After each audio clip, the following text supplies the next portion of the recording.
welcome to the presentation. I will show you how we try to use machine learning to improve our quality. We provided a few maybe half an hour to try them. I think there are more downstairs at the Microsoft booth. So let's start. First, I'll show you a short video about ME, so that you know who we are, what we do.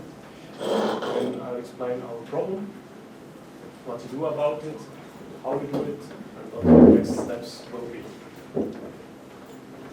So let's start with the video.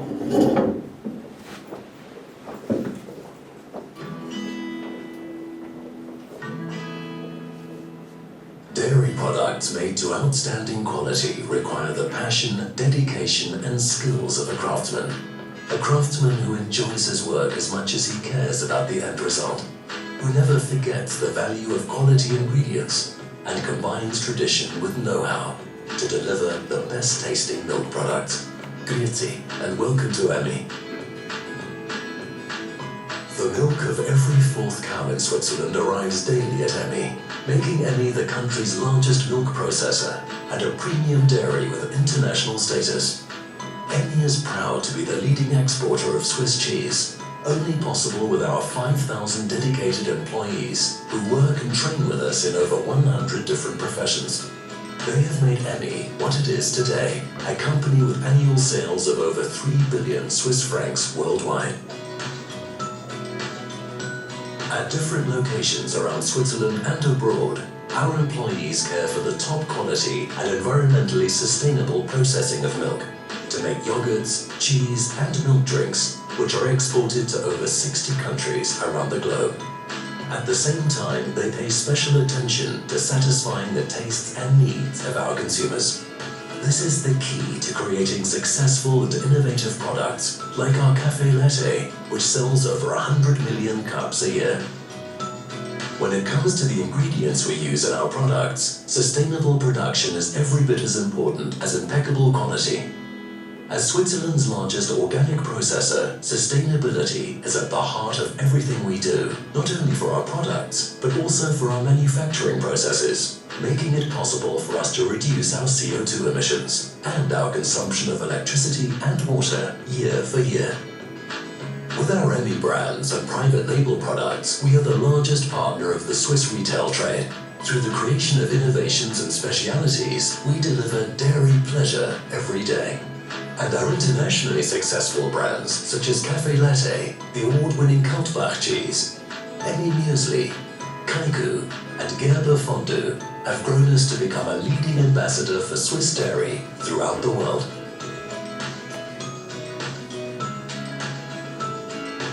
We bring our brands to life with sponsorships like the FIS Ski World Cup, setting an exciting stage for brand activation in the heart of the Swiss mountains and generating worldwide enthusiasm and fans.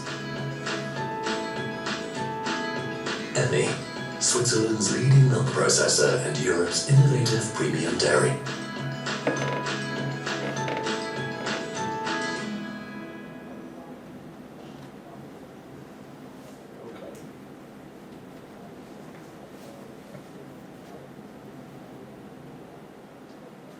So what is our problem? Maybe you have seen the filling machines. They run quite fast.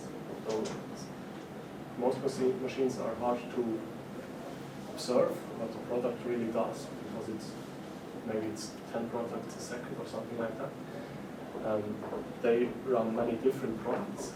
So this changes maybe by the hour or by the day. Many different flavors of a yogurt, for example. And a single product is then exported to over 60 destination markets.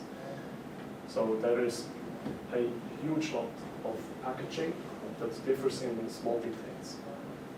So this is an example of Swiss premium yogurt, different flavors, all in Japanese or Chinese, I'm not even sure. But this just shows how hard it is to distinguish these packagings. And if a product is filled in the wrong packaging, this is a big problem, because for multiple reasons. It's a regulatory problem. The customer must be able to read the ingredients and so on. And he wants to know what is in the cup, and if he buys a strawberry yogurt, he wants to taste strawberry and not banana or whatever. So we have tens of factories, hundreds of products or brands in each factory, and tens of flavors per product, so this is really a big number in the end. Just for an example, this is a picture I took in the office. This is a small subset of the possible lids for this yogurt. We have different flavors and different languages, and I think you can see it, it's quite hard even to distinguish strawberry and raspberry, for example. From a distance or at speed, it's really hard. So errors happen, and we want to help the production facilitate this task. So this is how they try to do it today. They hang these letters everywhere to make every worker aware of the problem, but you can see it's really hard. Sometimes it's even just a single letter that is different, but it's still very important. So what are we doing about it? We built a new project team with about 6 people from IT, experts in very different fields. So I'm one of them. There are software engineers, and analytics people, and so on, and project leaders. And additionally, there are people from the production line in this team, so that we really can understand the problem and see what we can do about it. We wanted to use computer vision to make a photo of every cup and see if the right lid is on it. It was obvious to us that this is an image classification problem. It's clear. We didn't want to label the images before training, so that we don't have too much work with it, because the product changes a lot also. So maybe once a week there is a design change on some product, and we do retraining. So ME does not employ data scientists today. So no one was an expert in computer vision when we started. No one is today. So we just started learning about it. First we stumbled upon OpenCV, the traditional approach to computer vision. Quickly learned that today one does machine learning, uses neural networks. And so I started learning that and quickly realized it's quite a lot to learn. And quite early on we met with business people. We went to the production line to get the best impression of what the problem really is. And we also invited Microsoft to this conversation to help us learn faster how we can tackle this problem. They first showed us custom vision.ai. This was really an eye-opening to me, because now I can just upload images, train on an existing network, just do retraining, and already I have results. So I don't even need to know how these neural networks work and so on. So this made it a lot faster for us. We decided to start with that. So how did we obtain training data? We first started in the office, because it's where we work every day, it's just easier. We made about 60 pictures of every lid. We built a small platform with an electric motor, which rotates the lid. We put the cardboard box around it and use the smartphone to take photos, so just really, really simple. So the result was something like this, 60 images per cup, different lights, different orientation, and so on. And we started training with that.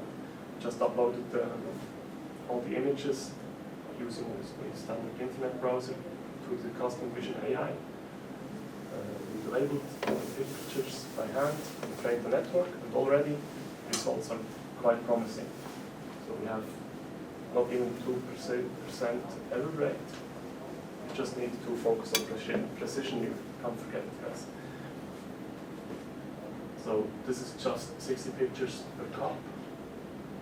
I felt really good about that, but later I started calculating, and 2% error rate if you have 10 products per second is still quite a lot. So every 10 seconds you have to check the product. It will not work and will not be accepted by the business. So how can we improve? Standard answer, I think most of you will know. You augment data. We used Python for this. This also was really simple. Just use some block that describes how to do this. You flip the images, you distort them, you add noise, you rotate them. So we did 11 different procedures. So for every picture we have now 11 pictures, about 10 times more. So uploading them with the browser would be very tiring. I didn't want to do that. So I used the API to make a small program, also really simple.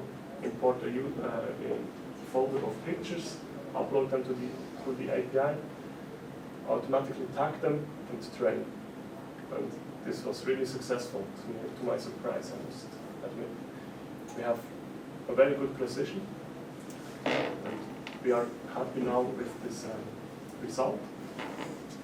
So the question is, what do we do next? This is just in our office, nothing has been achieved.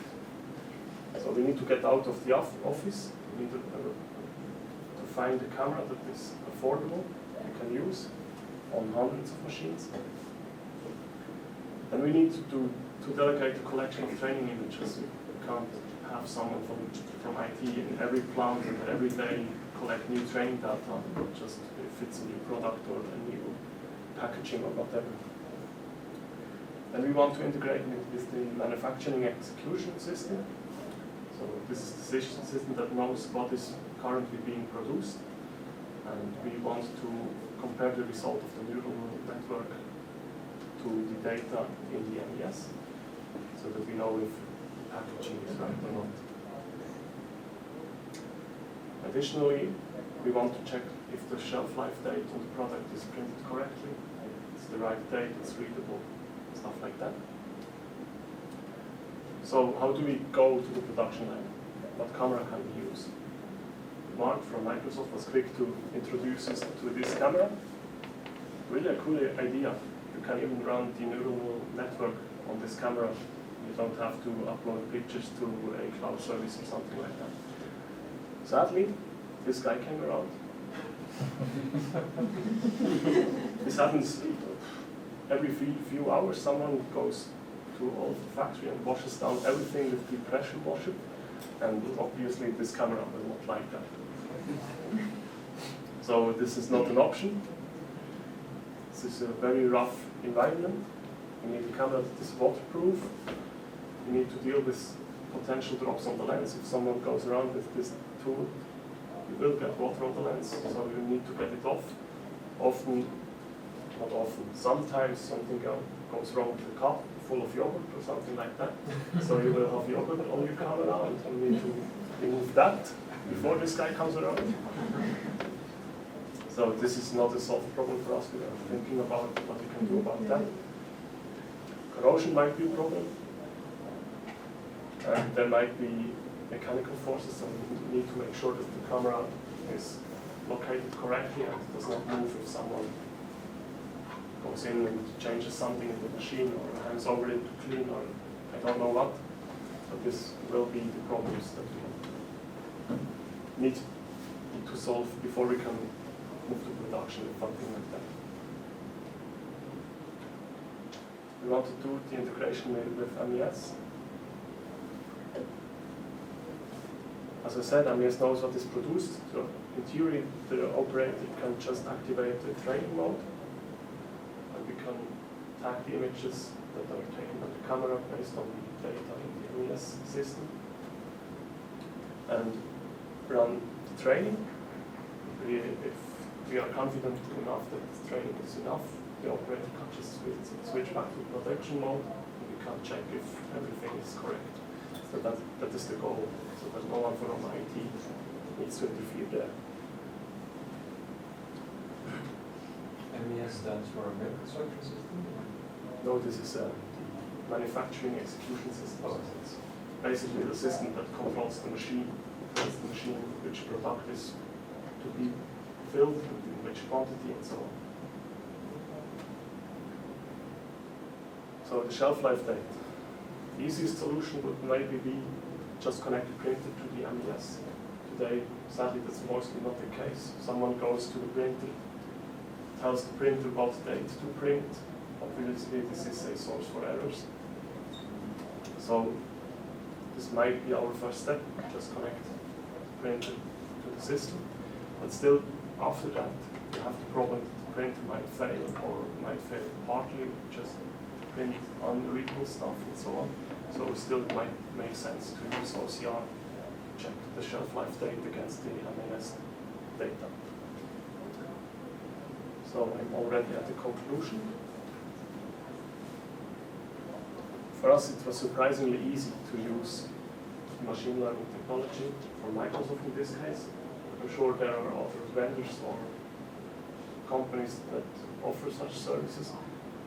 I learned about machine learning, but later I realized I didn't have to learn it. I can just use this tool, upload pictures, hit training, and see the results. What I really need to do is think about training data. How can I collect this? And how can I integrate such a solution into the production environment and integrate with the MES system? So, are there any questions?